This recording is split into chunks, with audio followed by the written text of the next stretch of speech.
sort of 1980s, 90s motif, and we were, really kind of wrestling with that a little bit. So, um, I thought it was good. I mean, there was parts of it that were very funny, parts of it that were reminiscent. There was a lot of nostalgic pieces, players from the first series, the first movie that were in the second movie, and it just was just a good time to just relax and do nothing. So for me, let me just be clear: movies are 2-minute, 2-hour vacations. Okay, that's how I view movies. One of the things I used to like to do, especially when I was stressed out in the middle of the day, was to go to the movies, dark theater, box of popcorn, and a soda, and go to the movies. And for me, it was 2 hours of just a decompression. It was a way to get away from everything else, a way to get away from all the stress and the work I was doing, things of that nature. And then after that, be able to go back to work with a clearer head and be able to think. It was also a place of creativity for me, too, because movies sometimes, spark a level of creativity. So for me, last night, watching Coming to America was actually very helpful. It sparked some creativity, just kind of ignited some things in my mind for me that was very helpful in being prepared, to continue doing work and other things that I had to do later on that evening. But it was also important just to have that family time together as well. So deeply appreciating, understand some folk didn't like it as much. Some folk did, spoiler alert. Some people did like it.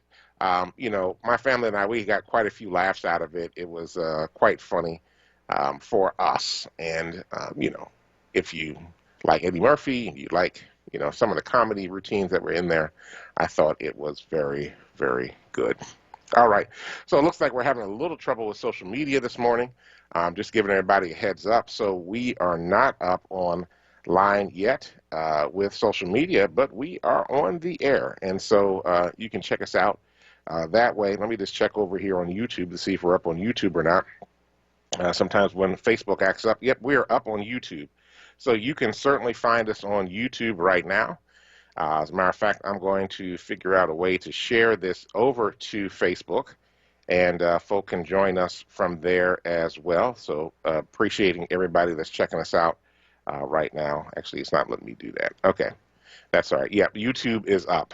So if I need to, I need to be on a different device to be able to do this, but that's all right. Anyway, let's keep going.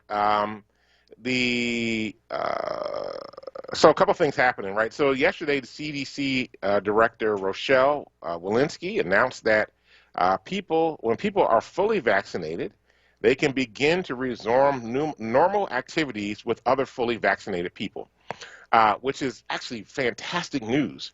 That for folk that are fully vaccinated, they can begin to assume normal activities with other people that are fully vaccinated. I know that there are a lot of people that have been waiting for this moment. They've been wanting to know whether they're actually able to get out and begin to resume activities with other people. And it looks like and appears that you can begin normal activities again with other folk that are fully vaccinated. Now, if you don't, what the CDC is asking right now is that if you are fully vaccinated, but you are with people who are not fully vaccinated, to please keep your face mask on and to please keep social distancing and please keep doing all those things that are necessary to keep other folks safe. Because just because you are safe doesn't mean that anybody else is safe at that particular moment. And so it's really important that folk are practicing safety, social distancing, hand washing, to protect other folk as well. Now, we know that there are folk out there that have not done any of the above, unfortunately, that they have not bothered to practice any social distancing. They have not practiced wearing face masks. We know that there are governors across the country that are, quickly trying to get their states and their counties back open again. County commissioners are trying to get open again that have been ignoring social distancing rules. Listen, folks, let me just be very clear with you right now.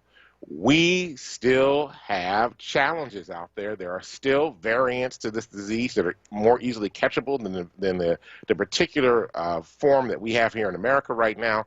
There's one coming out of Brazil. There's one coming out of South Africa. There's one coming out of Europe.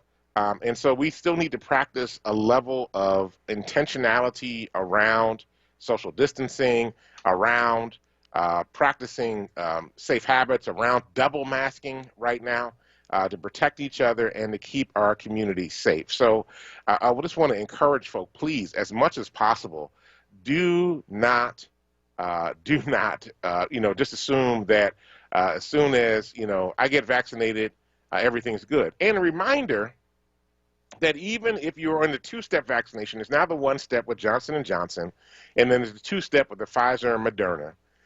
Even after you get vaccinated, the day you get vaccinated, you are not 100% protected. It takes weeks for your bodies to begin to build the antibodies and the immune reaction that's necessary for the coronavirus. So you get the Johnson & Johnson, you still have a few weeks to go. If you get your second shot of Moderna or Pfizer, you still have some weeks to go before you are fully vaccinated and protected. So please keep that in mind as well. We don't want folk running around and saying, oh my goodness, I've got vaccinated and then all of a sudden something's happening. No, we want everybody to do the best that they can to practice safety when it comes to dealing with the coronavirus. Stay masked up, stay protecting your hands, washing your hands, stay social distancing for the time being. There will be a time soon, very soon, hopefully, when they'll be able to say, okay, we can now really begin to relax these rules as more and more people get vaccinated. That actually leads to the second part. Please get vaccinated. Please get vaccinated. Johnson & Johnson, Pfizer, Moderna, all have vaccinations that are available and out there for us to use. You should please take advantage of that to the best of your ability. Listen, there's a reason that there is an equity for black folk being able to get this vaccine because folk know it will protect them. And that's why folk are rushing, they're jumping lines. We talked yesterday in depth about a story about Rite Aid, the fact that there was a 21-to-1 ratio between white folk to black folk. 21. For every 21 white people that were getting the vaccine, only one black person was. Only one black person was. There's a reason that folk are rushing in. There's a reason that folk are rushing in from other counties trying to get vaccinated in Philadelphia because some of the other counties feel like they have been shortchanged and have taken it to the State Department of Health, basically saying they feel like they've been shortchanged in terms of getting their vaccinations. Well, many of them are coming into the city of Philadelphia trying to use Philadelphia addresses to be able to get vaccinated in the city. They're going to Rite Aid. They've gone to other places. They've had to do screenings at various centers to be able to wean out folk that are not Philadelphians that are trying to get vaccinated. Please go get vaccinated. There are sites that are popping up all over the place, various places that you can go to get your vaccine. There are about 10 different organizations that are doing vaccinations in the city, including FEMA that's doing a site down at the convention center. It's important, folk. It's important. We talk about this on the show every day. Almost every one of my colleagues on the station talks about this. And the reason that we talk about it is we know that to be able to get Philadelphia back to work, to be able to get our society back open up again, it is imperative that we get folks vaccinated and back on track doing what they need to do. I mean, for example, yesterday, 53 elementary schools opened back up again in Philadelphia. And it appears the children are happy. It appears that the deal's been worked out with the teachers union. They were able to start getting vaccinations for their teachers and staff that were going back into the schools. Young folk are beginning to get that formal education, that structure that they need inside a school environment. I know some folk will say, well, you weren't about opening up the schools. No, I've always been about opening up the schools. I was about opening up the schools safely. And that's with teachers getting vaccinations and protecting their families, right? Because just because a person chooses to be a teacher doesn't mean that they should be bringing the school back into their homes with their own spouses, their own families, parents that they might be caring for. We needed to do it safely, and we needed to do it in a way that teachers were able to get vaccinated. Now, if they choose not to get vaccinated, that's a whole different story. But we needed to offer those vaccinations first and make sure that they were able to do that. And luckily, CHOP was working with the city of Philadelphia to get teachers vaccinated, get them at the front of the line to be able to get the vaccination that was necessary for them to be able to go. All right, here's the thing everybody's been waiting for. The stimulus bill. The stimulus bill. This is the American Rescue Plan, which is tied to COVID-19 as well. There'll be billions of dollars that will go to help fund more vaccinations across the country, more prevention around the country, more testing around the country, more support for hospitals around the country. That bill is scheduled to be voted on today in Congress. There's a reconciliation bill. So just so you know, when there's a vote in the House, they sent the bill over to the Senate. The Senate voted on their own bill, and now there's got to be a reconciliation between the House bill and the Senate bill. And when that happens, they create a reconciliation bill, and then that bill's got to be voted on again by the House and by the Senate. And then once it's voted on by both the House and the Senate, and they both agree to it, then it gets sent to the president to sign into law. Here's the latest.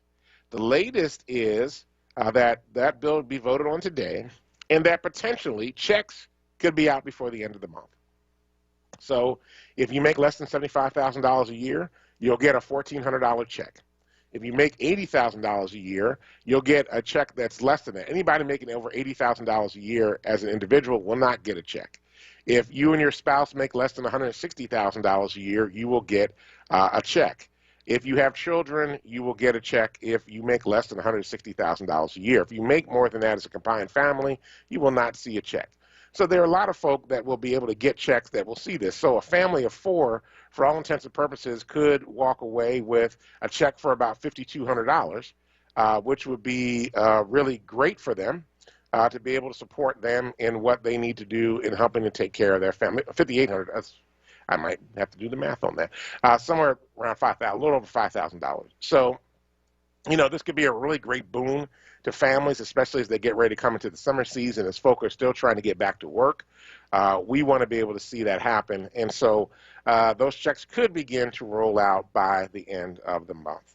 All right, everybody, we are up on our first break, and we're going to take some calls in the next 20-minute segment. So you can call in 215-634-8065. Again, 215-634-8065. We look forward to having some conversations with you this morning. This is Dwayne Royster. You're listening to the Power Hour. We'll be right back. I went to check on Pop today. We put our hands up to the glass as if we were touching. But really, the only touching part was that we both tried to smile. That's no way to say hello or goodbye. COVID-19 vaccines are here, but until enough of us are vaccinated, we'll all still need to help slow the spread. Keep a 6-foot distance, wear a mask, and avoid indoor social gatherings. Learn more about vaccines and slowing the spread at cdc.gov/coronavirus. Brought to you by the U.S. Department of Health and Human Services. It's Women of Color Her Story Month 2021 in the city of sisterly affection. This is a time to celebrate the power, legacy, and achievement of Black women. Brought to you by New Voices for Reproductive Justice, based here in Philadelphia. This year's theme is Black Majesty. You are invited to 4 virtual events from February 15th to March 15th. Visit womenofcolorherstory.org and WOC Her Story on Facebook and Twitter for full event details. Hello entrepreneurs, especially if you're in the food delivery space. CBD is one of the fastest growing health and wellness categories out today. And as it is now legal, you can expand your customer base and increase revenues per ticket by using this as a specialty food offering. CBDmealsdelivered.com is now for sale and would be a perfect website to integrate with your existing food delivery website. Thank you. WURD Radio celebrates Women's History Month with the 2021 Level Up Contest. Join us as we embark on a 3-city contest that will highlight Black women-owned businesses who are making a difference in their communities. You can nominate yourself or your favorite Black woman-owned business and enter to win a marketing campaign valued at $5,000. Level Up is a joint production of WURD Radio in Philadelphia, WVON in Chicago, and KJLH in Los Angeles. These 3 Black-owned stations are joining forces to host a historic, interactive, and multimedia contest spotlighting Black women-owned businesses in Philly, Chicago, and Los Angeles. The deadline for submissions is March 15th. Philadelphia finalists will be featured in a special 2-hour live on-air pitch party on March 31st, where the Philadelphia winner will be selected. Go to wordradio.com and click on the Level Up banner for more information or to nominate yourself or a black woman-owned business you love. The 2021 Level Up contest is sponsored by Comcast, Bank of America, PECO, Keystone First, Thomas Jefferson University, and Jefferson Health. The WURD Radio Newsletter, keeping you informed, engaged, and connected. Sign up by visiting wordradio.com. Scroll to the bottom of the page and type your email address under Connect with Us. You'll receive the latest information on WURD Radio, messages from our president and CEO, Sarah Lomax Reese, exclusive articles and multimedia content, and resources. Stay informed with the WURD Radio Newsletter. You're listening to WURD Radio, 96.1 FM and 900 AM WURD, independent black media. Welcome back to the Power Hour. This is Bishop Dwayne Royster. We are here on the Power Hour Monday through Fridays from 6 a.m. to 7 a.m. to bring you the latest in news happenings around Philadelphia and, of course, our opinion, that which we have plenty of opinions. All right, Dr. Tyler is out today, but he'll be back in tomorrow morning. We're actually doing a special show tomorrow around the whole Meghan Markle, Prince Harry, racism in America and Great Britain, and he'll have special guests on to talk about that. So be sure to check us out tomorrow morning when that special presentation will be brought to you.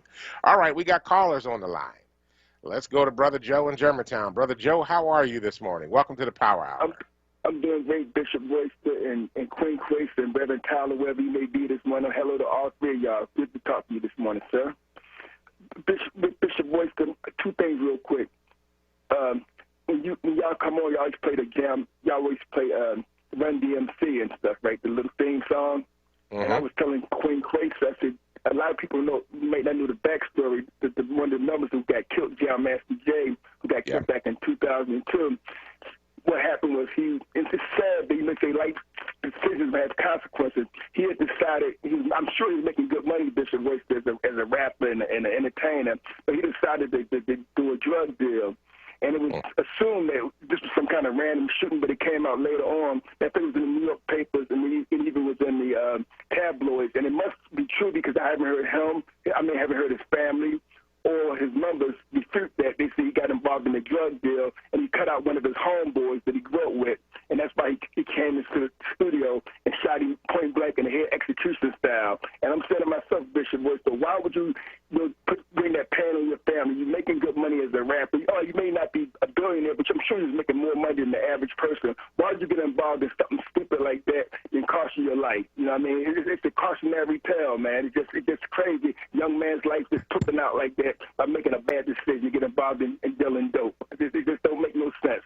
And lastly, Bishop Royce, you was talking to Reverend Tyler yesterday. You're absolutely right, because I'm of the opinion that you can get good people if you do your discernment, you do your research. You ain't got to keep voting for these millionaires, because don't forget one of my favorite presidents. I have more respect for him than I do Barack Obama. I'm talking about President Jimmy Carter. He was the most decent man ever held office.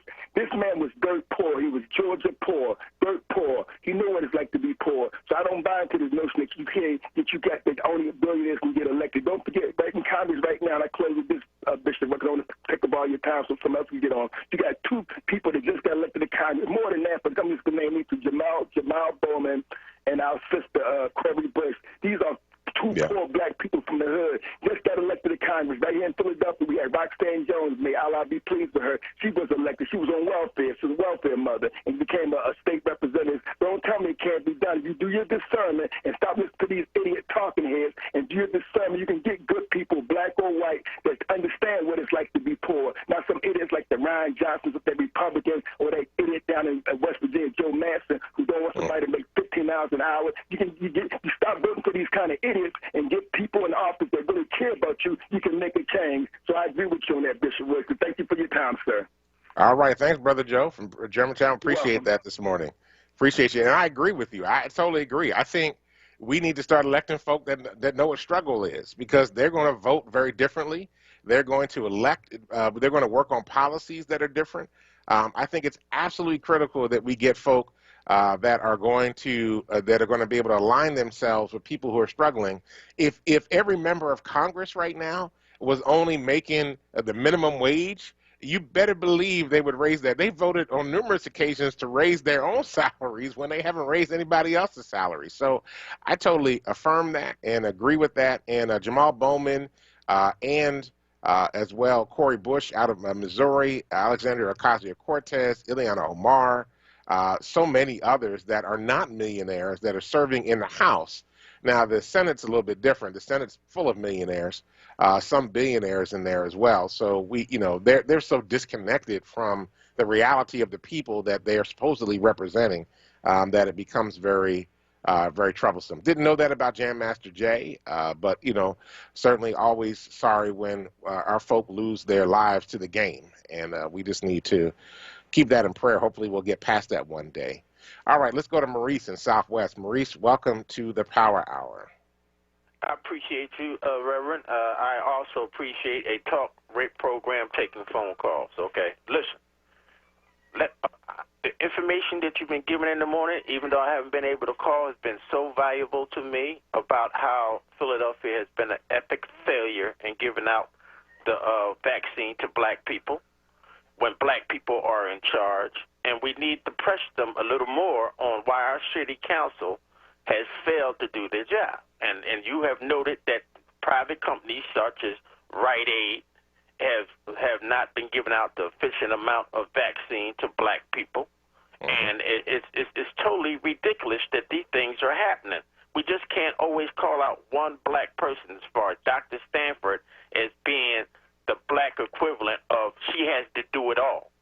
Right. She needs help. And she needs help from so-called black female officials on city council that claim they know her, they go back with her, they support her, but they're not supporting her. They're only giving her maybe 4,000 vaccines a day. That is not enough. She needs even a bigger space and a bigger opportunity to give out more because black people are not getting the vaccine. And I'm going to cut it short. I appreciate you taking calls, and I thank you for it, and that's all I can say. All right. We appreciate you, Maurice. Thanks for giving us a call in this morning. I agree as well. I mean, I have this whole vaccine rollout thing has been a disaster starting at the highest levels of government with the former president and his inability to do anything appropriate and right about this all the way down to what's happening at the state level. I know there's a call later on today with the health commissioner and religious leaders across the city about, talking about the vaccination role. It's been a disaster. It's been an absolute mess up. I was getting ready to use language I should not use on the air because I'm just that pissed about the way the whole thing is happening. And it's a struggle. Now, to say the least, it's not just a struggle in Philly. A lot of other places are having a problem too, but that's why it's been a problem from the very beginning because of the way the federal government was handling getting the doses out. That's just caused problem after problem. It's been a problem at the federal level, the state level, and the local level. And now we're even seeing the private companies that are handling this having struggles as well. And so, it's a mess. It's an absolute mess. And, we got to do better. We got to fix it, right? When history looks back on this moment, it's not going to look well on what we have done in this country. It's not going to look well what we did in this country. First, from a president that was a denier of it, and then not taking it seriously and addressing it to the millions. I mean, the millions that have been infected, the over 500,000 that have died from this particular disease.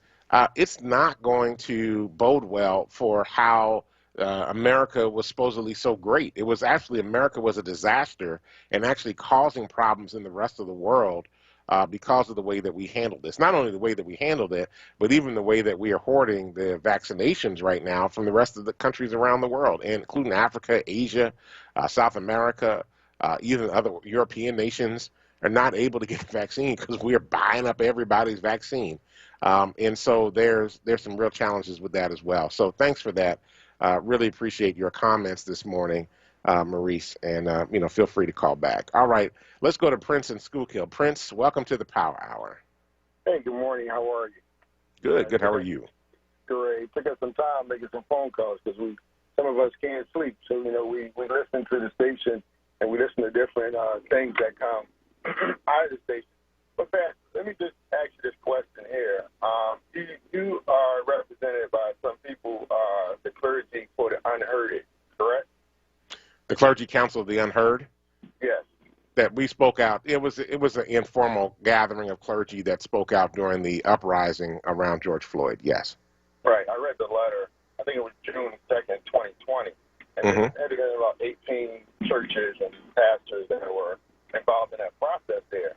And, and then God will have it as soon as you guys have done that. Because I'm thinking a letter dealt with, we have clergy, we have congregations, people who both live and work in the city of Philadelphia. And we like to represent them. And then right after that, the whole pandemic has shut down all the churches and the people who you guys represent.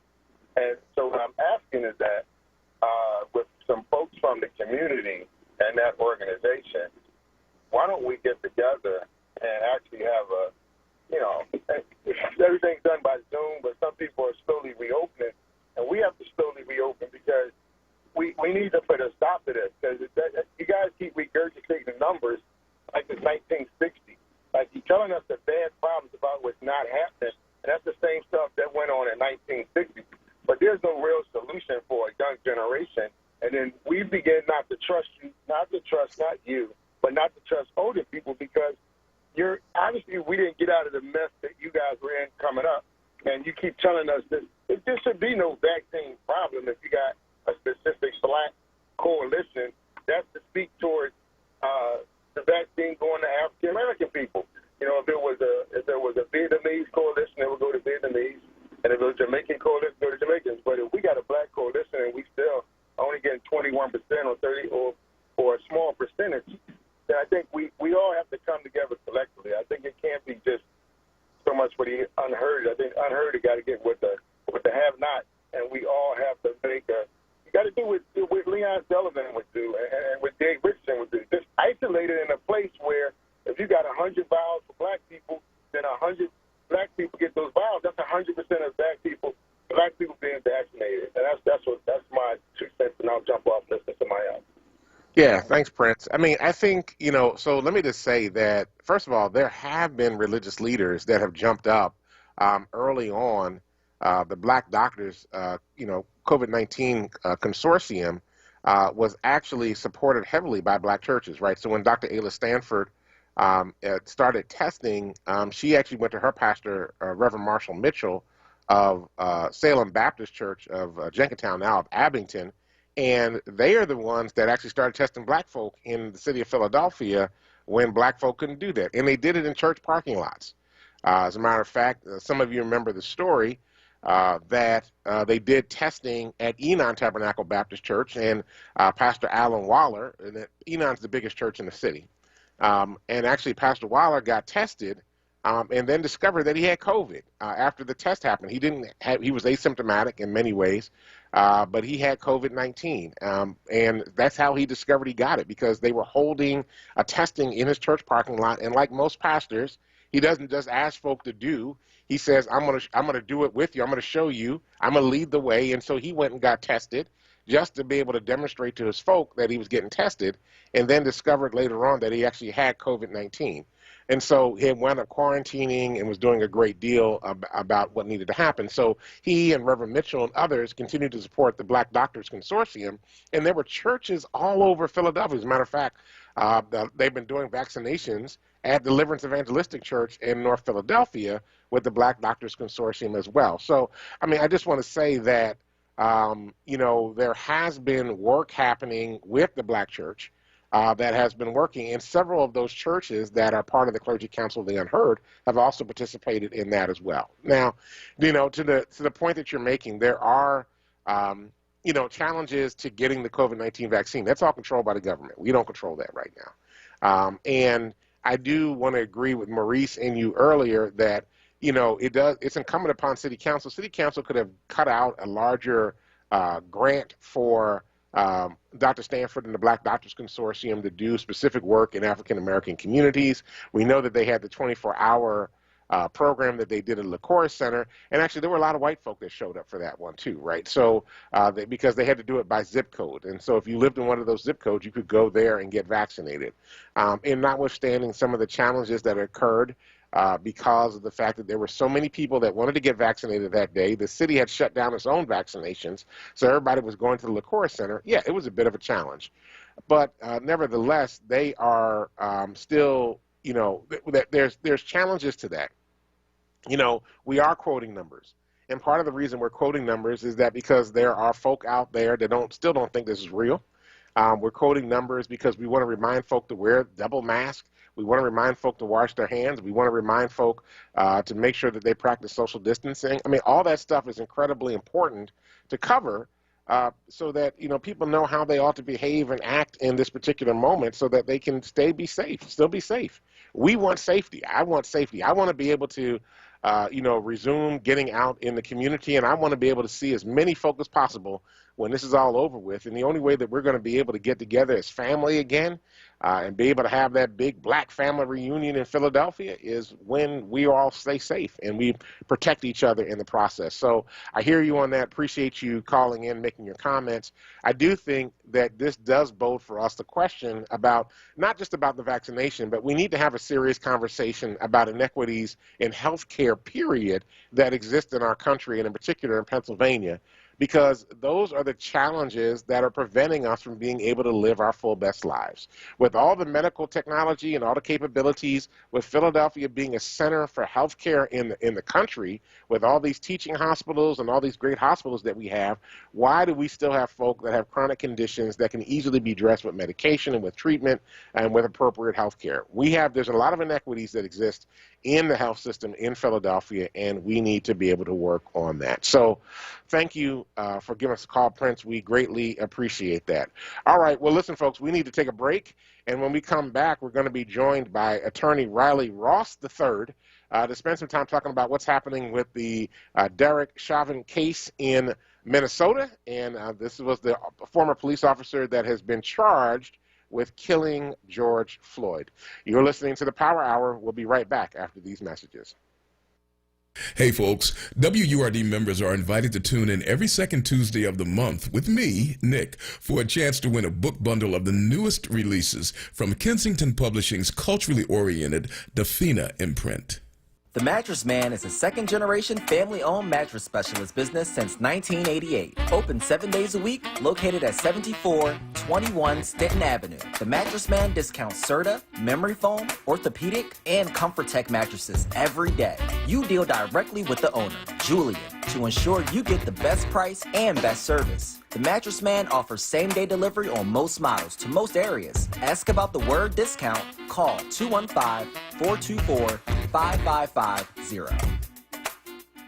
We do all we can to ensure our kids are happy, healthy, safe, and strong. Having high-quality, low-cost health insurance helps make that possible. With CHIP, your child can have medical, dental, eye care, and more for free or low cost. Whether you're self-employed, unemployed, or your employee benefits are just too expensive, CHIP is there for you to help your child be strong. CHIP Strong. Apply or renew today at 800-986-KIDS or go to chipcoverspakids.com. Paid for with Pennsylvania taxpayer dollars. Now, a traffic update on WURD Radio. Good morning. This report sponsored by Merrill. Volume building up 95 southbound, Cottman down through Bridge through the construction again from Betsy Ross through Girard. Northbound side looks pretty good. Westbound Vine Lake Parkway through the Schuylkill Expressway. Schuylkill Expressway, it's up both ways, not too bad as of yet. The Boulevard Route 1 southbound, that is building from Broad down to Fox through construction. Blue Route 476 southbound, just south of the Schuylkill Expressway. There is an accident there off to the shoulder. 55 northbound, building a bit north of Deptford in the 42. With Merrill Guided Investing, you have the option to work with an advisor at a low cost, the minimum. Get started at merrilledge.com/investing goals. Merrill Lynch, Pierce, Fenner, and Smith Incorporated, both registered broker-dealer and investment advisor, member SIPC. For more traffic information, log on to sigalert.com. Jim Bachman with your Philadelphia area traffic. Now, a word weather update. Here's NBC 10 First Alert meteorologist Crystal Cly. Good morning. A nice start to the day and a mild afternoon. 63 is what we're expecting for a high today with mostly sunny conditions. Tonight, we drop down to a low of 38 degrees. That'll start your Wednesday morning. And Wednesday just as nice, a mix of clouds and sun with a forecast high of 64. I'm NBC 10 First Alert meteorologist Crystal Cly with your most accurate forecast. Count on it.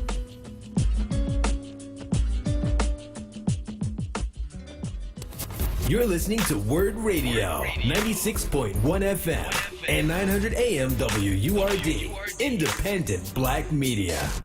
Welcome back to the Power Hour. Hey, WURD family, WURD Radio celebrates Women's History Month with the 2021 Level Up Contest. Join us as we embark on a 3-city contest that will highlight black women-owned businesses who are making a difference in their communities. You can nominate yourself or your favorite black woman-owned business and enter to win a marketing campaign valued at $5,000. The deadline for submissions is March 15th. Philadelphia finalists will be featured in a special 2-hour live on-air pitch party on March 31st, where the Philadelphia winner will be selected. Go to wordradio.com and click on the Level Up banner for more information to nominate yourself or a black women-owned business that you love. All right, let's support the sisters, especially all the ones out there that have an entrepreneurial spirit that are working on their own businesses. All right, family, joining us now is attorney Riley Ross III. Riley Ross is a partner at Mincy Fitzpatrick Ross, LLC. He has extensive experience in the areas of federal criminal law, white-collar criminal defense, civil rights litigation, employment discrimination, and general civil litigation. Mr. Ross is an experienced trial lawyer as an attorney with litigation powerhouses like William & Connolly in Washington, D.C., Drinker, Biddle, and Reith, and Tucker Law Group in Philadelphia, and as an assistant federal public defender in Norfolk, Virginia. He's also served on the board of the Defenders Association of Philadelphia, the American Civil Liberties Union, Pennsylvania, No Longer Bound, and Lawyers Concerned for Lawyers. Welcome, attorney Riley Ross, to our program this morning. How are you today, sir? Good morning, Bishop. I'm great. How are you? Great. Really appreciate getting on early in the morning, too.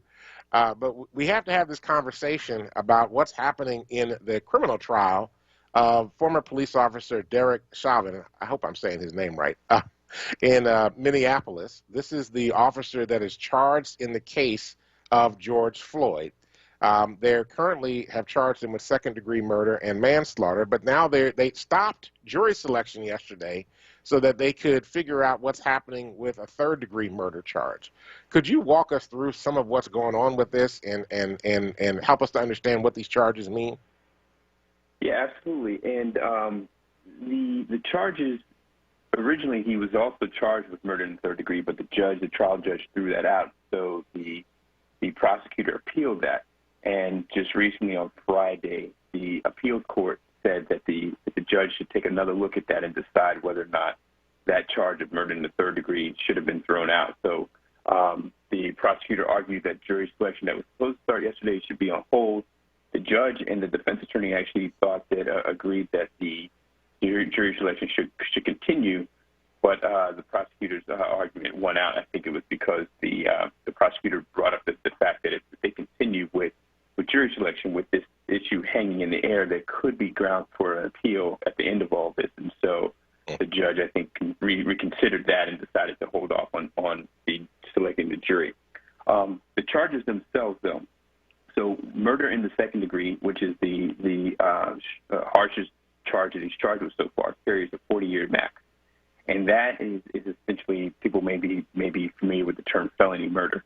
That's when death is caused. There has to be an intent. You don't have to intend to kill someone, but the death is caused while you're committing another felony.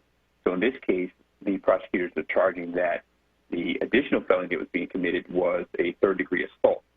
That Officer Chauvin, by kneeling on George Floyd's neck, is causing him a pain, and that pain amounted to, or put him in fear of substantial pain, and that amounted to a third-degree assault. While he was committing that third-degree assault, he killed George Floyd, and therefore is guilty of murder in the second degree, and that carries a 40-year maximum penalty.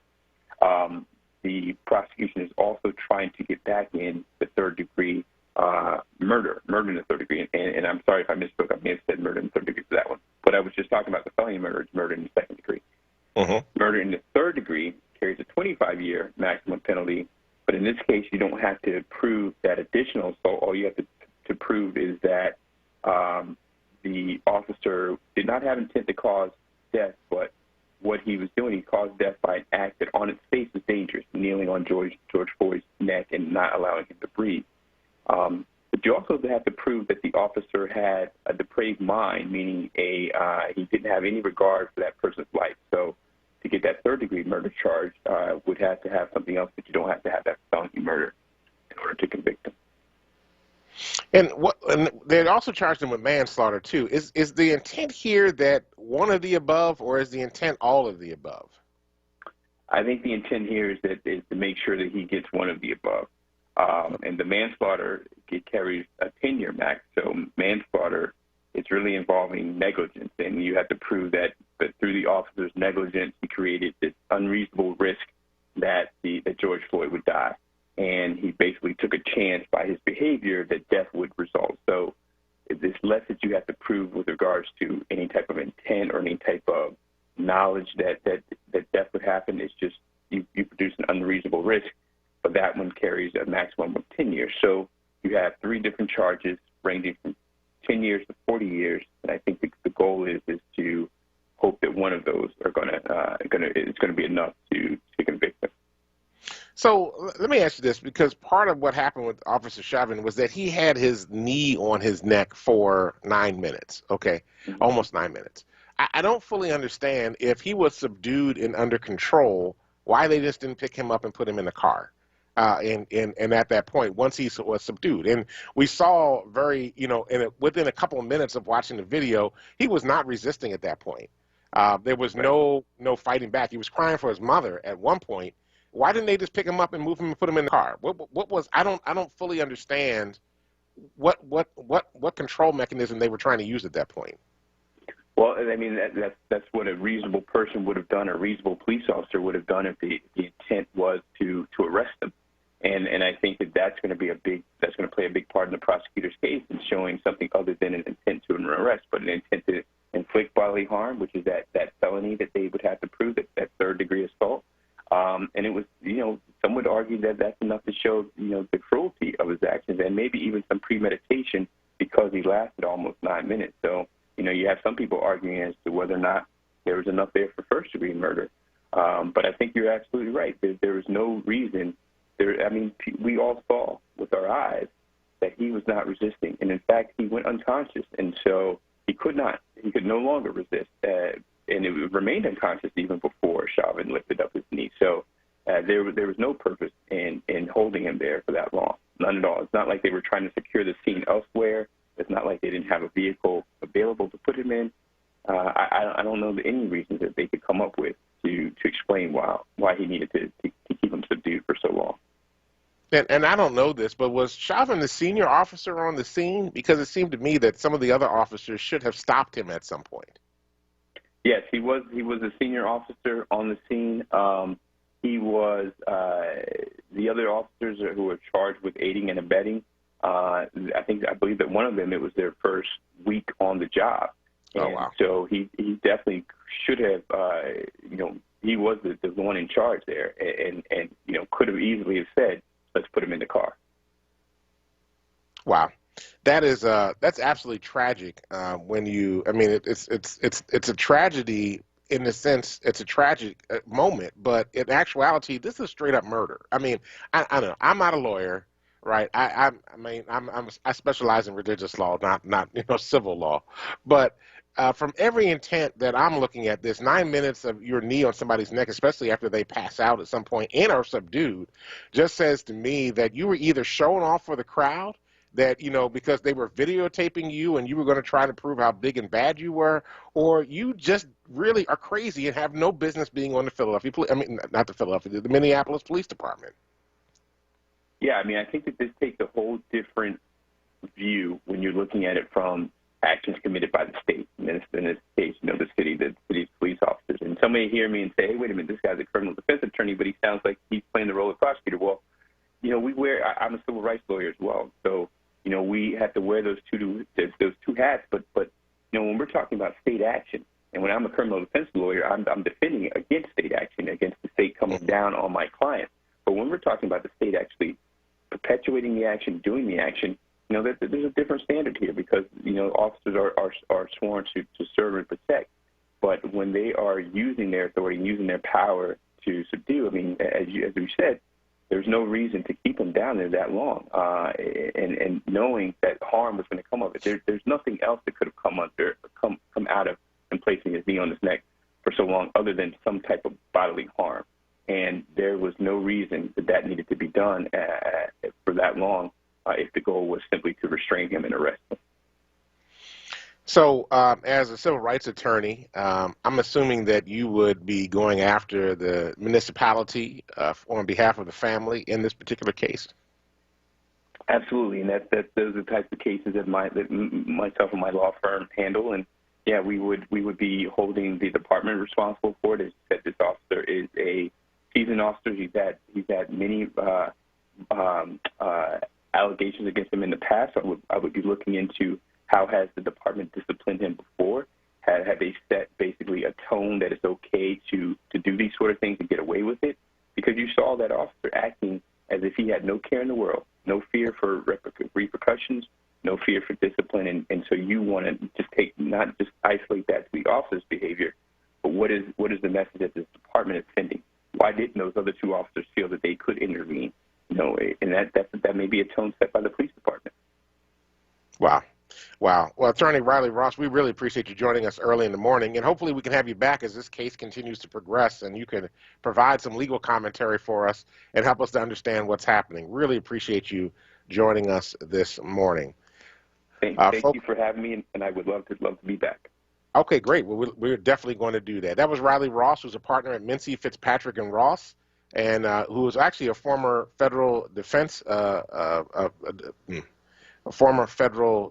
public defender, and is actually a civil rights attorney here in the city of Philadelphia. So appreciate you, Attorney Ross. All right, everybody, that's it for today. Appreciate you, everybody, listening in and checking us out this morning. Thank you for Kwesa for holding it down on the boards. We appreciate you. Thank you, everybody that jumped over from Facebook to YouTube and joined us listening this morning. We'll be back tomorrow morning from 6 a.m. to 7 a.m. to bring you the latest in news happenings around Philadelphia and, of course, our opinions. Reverend Tyler will be in here with you tomorrow as well. Stay tuned for Wake Up with Word with Solomon Jones. And listen, folks, do us a favor. Go out, change the damn world, because if you don't, nobody else will. Peace.